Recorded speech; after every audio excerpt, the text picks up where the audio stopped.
Elle est bien connectée, Canal Matin est prêt pour la revue de presse. Et vous, Karel? Sur Yaoundé, bonjour Karel Mezatia, c'est l'instant. Pour la revue de presse.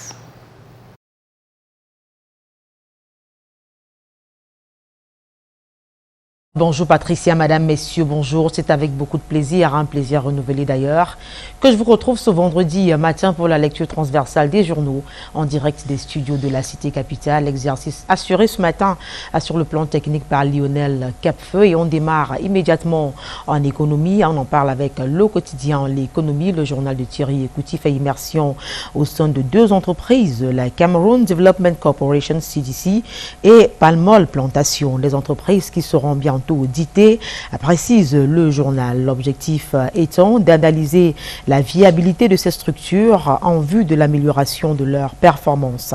Le journal nous informe en outre que la commission technique de réhabilitation des entreprises du secteur public et parapublic vient de lancer le recrutement des consultants devant faire ce travail. Tout ce qu'il faut savoir sur la raison d'être de l'audit en question à découvrir en page 3 du quotidien L'économie parution de ce vendredi matin. Le quotidien L'économie évoque également au rez-de-chaussée, ce qui explique le renchérissement des prix dans les marchés. Il s'agit précisément des prix des boissons, des matériaux de construction, pour dire le moins. La liste complète donc des matériaux en question à découvrir en page 5 du quotidien L'économie. On continue toujours en économie, on en parle cette fois-ci avec le quotidien Mutation. On a évoqué tout à l'heure le renchérissement des prix de certains produits. Eh bien, le journal de Georges-Alain Boyomo s'intéresse précisément à celui du ciment. Le prix connaît une hausse en béton. À en croire nos confrères face donc au spectre d'une flambée plus importante occasionnée par la conjoncture internationale. Le ministre du Commerce Luc Magloire Mbarga Tangna joue les sapeurs-pompiers du point de vue du quotidien Mutation. Comment est-ce qu'il entend s'y prendre? Quels sont ces axes prioritaires? Éléments de réponse à découvrir en page 7 du quotidien Mutation parution de ce vendredi matin. Toujours en économie, EcoNews s'intéresse au budget 2020. Le journal s'interrogeait où est passé le rapport d'exécution. C'est donc cette interrogation-là qui barre la une de EcoNews. Le journal apporte par ailleurs ces quelques précisions en grande une. Le rapport d'exécution du budget au second semestre 2020 n'est toujours pas disponible. Cyril alors Edou, directeur général du budget, se défend en évoquant les difficultés rencontrées dans la collecte des informations au sein des administrations. EcoNews précise en outre que même le rapport d'exécution du budget au cours du premier semestre 2021 n'est toujours pas publié, d'où l'interrogation donc du journal. C'est le dossier d'EcoNews de ce 23 juillet 2021 pour être amplement édifié sur le sujet. Rendez-vous tout simplement du côté des kiosques. De l'économie en santé, on marque un temps d'arrêt sur éco-santé. Au menu, prévention des déviances sexuelles en entreprise. Le journal de Joseph Mbengboum nous fait savoir que la sexualité était en débat récemment à l'ANAFOR le 15 juillet précisément sur le thème sexualité en milieu professionnel avec l'expert en sexologie Majoli Eka ont donc permis aux employés de se prémunir des déviances et des dérives sexuelles filmées en milieu professionnel. Il était également question au cours de la rencontre de sensibiliser le personnel sur la non-utilisation du sexe comme moyen d'obtention d'une promotion, d'un service ou de l'exercice du pouvoir. Outre cela, ajoute le journal, un accent particulier a été mis sur l'importance de jouer les séducteurs en marge des activités professionnelles. Les détails en page 4 du journal de Joseph Mbengboum. Éco-santé, mais également au devant de la scène, un jeune Camerounais qui vient d'innover dans la recherche pour faciliter le diagnostic rapide des maladies tropicales négligées. On peut d'ailleurs le voir au pied de une. Ce médecin a inventé un microscope fait à base de plastique, un appareil qui a la capacité de diagnostiquer les les maladies comme la malaria hydrique, la filariose et bien d'autres maladies hydriques. Dans une interview exclusive, le docteur Thomas Hervé Mboa explique donc les particularités de son invention. Interview exclusive à découvrir dans le journal, précisément en page 6 donc de Éco-Santé, parution de ce vendredi matin. On reste dans le même registre avec Canal Express pour parler cette fois-ci de la visite de travail du ministre de la Santé publique dans la Damawa. Le journal fait un focus sur cette descente sur le terrain. Le journal qui fait un focus sur cette descente sur le terrain nous fait savoir que les élus locaux et personnel médical saluent la proximité et la célérité de Manaouda Malachi. Le journal précise d'ailleurs que selon plusieurs indiscrétions captées sur place dans la région, il y a longtemps qu'une personnalité de ce rang rang-là n'a rendu visite donc à cette population dans cette partie du pays. Canal Express évoque cela en plus détail dans les colonnes que vous allez certainement pouvoir lire. L'apparition de ce vendredi matin est naturellement en kiosque. Faisons un tour à présent à l'école supérieure interarmée de guerre avec le soir. Là-bas, le ministre délégué à la présidence chargé de la défense vient d'exalter la dynamique d'excellence de la 16e promotion, nous dit ce tri-hebdomadaire. Le journal d'enquête et d'information générale revient sur la cérémonie solennelle de fin de stage de la 16e promotion de l'école supérieure internationale de guerre, présidée hier à Yaoundé par Joseph Betty Somo. Cérémonie qui s'est donc déroulée en présence d'un parterre de hautes personnalités, notamment le secrétaire d'État auprès du ministre de la Défense chargé de la gendarmerie, le gouverneur de la région du Centre, le premier conseiller de l'ambassade de France au Cameroun, au nom du chef de l'État, chef des forces armées, précise le tri-hebdomadaire le soir. Le MINDEF a apprécié la coopération française à travers une concertation bilatérale qui met à disposition de l'ESIR les ressources humaines, le matériel, les financements et ainsi que des pédagogues naturellement pour faciliter l'accomplissement de ces missions. Les détails y relatifs à lire en page 2 et 3 du tri-hebdomadaire le soir qui nous est parvenu ce vendredi matin. Le ministre délégué à la présidence chargé de la défense qui revisite également le dispositif sécuritaire dans la région de l'Ouest depuis hier. Le quotidien en parle ce matin. Le journal nous fait savoir que Joseph Betty Somo, sur haute instruction du chef de l'État, chef des forces armées, a donc présidé à Bafoussam une importante réunion sécuritaire avec les responsables de la 5e région militaire interarmée que pilote le général de brigade K. Valère, arrivé donc dans la capitale régionale de l'Ouest hier, jeudi 23 juillet. Le MINDEF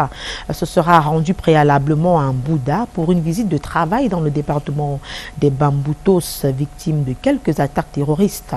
L'issue de la concertation de Bafoussam pourra, selon le journal, ouvrir une nouvelle ère pour la population de cette partie du Cameroun. On parle de tout à fait autre chose à présent avec The Guardian Post, le journal de nos confrères d'expression anglaise qui, du point de vue du Conseil national de la communication, fait la fierté donc du journalisme au Cameroun. Le président du CNC au cours d'une visite de travail, félicité donc le directeur de publication Christian Ga et son équipe qui évolue dans le respect de l'éthique et la déontologie qui régissent la profession de journalisme au Cameroun. Et donc Joseph Josh Bonquet est allé plus loin en saluant la ténacité de The Guardian Post, premier journal d'expression anglaise qui paraît tous les jours au Cameroun. La nouvelle équipe dirigeante du Conseil national de la communication à travers The Guardian Post fait donc un clin d'œil aux journalistes professionnels du Cameroun. C'est une information à découvrir dans les colonnes de The Guardian Post, parution de ce vendredi matin. Retour sur la la manifestation de Genève avec le Pélican. Le journal met en exergue le soutien des jeunes du Mayo Tsanaga. Ils se sont donc tous mobilisés derrière le chef de l'État, précise le Pélican. Il s'agit en fait des jeunes de tous bords politiques qui ont pris d'assaut les artères de la ville de Mokolo dans le département du Mayo Tsanaga pour dire non et stop à la frange de Camerounais en Suisse qui veut ternir l'image du président de la République et partant le Cameroun entier bas la basse. En avant, le patriarche chef de l'État, Paul Biya, titre donc le journal à la une. L'élite aussi s'intéresse à la mobilisation tout azimut de la jeunesse du Mayo Tsanaga à l'endroit du chef de l'État, Paul Biya. Selon le journal, toute affaire cessante, circonstances obligent dans une dynamique républicaine comme un seul homme. Donc le journal du Mayo Tsanaga, le journal dit le Mayo Tsanaga. Le journal précise que la jeunesse du Mayo Tsanaga, répondant à l'appel du ministre Manaouda Malachi en mission officielle dans la Damawa, s'est mobilisée à travers une marche le 21 juillet dernier à Mokolo pour condamner les manœuvres anti-républicaines de la basse à Genève et affirme donc, ou alors réaffirme son attachement au président de la République. Le D aussi est dans la même mouvance. Les chefs supérieurs ont réaffirmé leur soutien au chef de l'État, Paul Biya. C'est l'équation, le journal L'équation qu'il confirme ce vendredi matin. Le journal ajoute donc qu'à la suite de certaines annonces pompeuses publiées toute la semaine dernière par un groupuscule de Camerounais de la diaspora et visant à perturber le séjour privé du président de la République en Europe, les chefs supérieurs du département du Ndé sont en rang serré derrière leur champion pour le rassurer de leur soutien indéfectible. La lecture transversale des journaux en direct des studios de la cité capitale se poursuit avec le quotidien gouvernemental au menu sport, Cannes 2021, une destination à vendre. C'est la principale information à lire donc dans les colonnes du quotidien gouvernemental. Le journal de Marie-Claire Nana nous dit qu'en prévision à la prochaine Coupe d'Afrique des Nations de football au Cameroun dès le mois de janvier 2022, le Premier ministre chef du gouvernement Joseph Diongouté a présidé hier une session extraordinaire du Conseil national du tourisme pour mobiliser les différents acteurs et permettre au pays de tirer profit des opportunités qu'offre le secteur touristique lors de cet événement. Les détails relatifs à lire en page 4 et 5 du Cameroun Tribune, parution de ce vendredi matin. Et Afrique Info qui nous parvient à l'instant au menu, échec de la brigade anti-sardinard. L'Union Ekele condamne avec fermeté la barbarie de Genève. L'Union Ekele, tout comme le Mayo Tsanaga et le département du Ndé, donc, dit être en rang serré derrière le chef de l'État et s'insurge faux alors s'inscrit en faux contre les Camerounais du côté de la Suisse qui veulent donc ternir l'image du chef de l'État à travers une manifestation qui, précise le journal, a été stoppée net. À lire également dans Afrique Info, le bimensuel d'information générale en Afrique de Ndjelfis. Cette information triste, en écologie, Samuel Mvondo Ayolo pleure sa tante, morte donc le 1er juillet 2021, Madame veuve Eka Abana, née Ekoto Mvondo. Angéline Rebecca a été donc conduite à sa dernière demeure le 10 juillet dernier au village Mosok Yetnyang, dans l'arrondissement de Meyo-Mesala. C'est une information triste donc qui nous permet de mettre la clé sous le paillasson de la revue de presse Acte 1 en direct des studios de la cité capitale ce vendredi matin. Merci d'avoir été des nôtres. La technique a été assurée par Lionel Kepfé. C'est toujours avec son doigté magique qu'on met immédiatement le cap du côté de Douala pour la suite de la revue de presse. Avec vous, Michael Chipkio. Bonjour. De retour à Douala, nous récupérons le pouvoir. Thierry Carole. Merci Karel Mezatia pour la revue de presse de ce jour et toutes les informations ou alors les unes qui nous renseignent sur les informations qu'on pourra avoir dans les journaux parus ce jour du côté de la capitale politique et même sur tout l'étendue du territoire national. Et bien sûr, sur tout l'étendue du territoire national. Allez, de retour dans ce plateau, 7h15, une fois n'est pas coutume, nous allons recevoir la personne qui est habilitée bien entendu à vous apporter beaucoup de souris, beaucoup de bonheur par l'alimentation, mais surtout par ses conseils. C'est notre phytothérapeute, Marcel Tiguet, bonjour.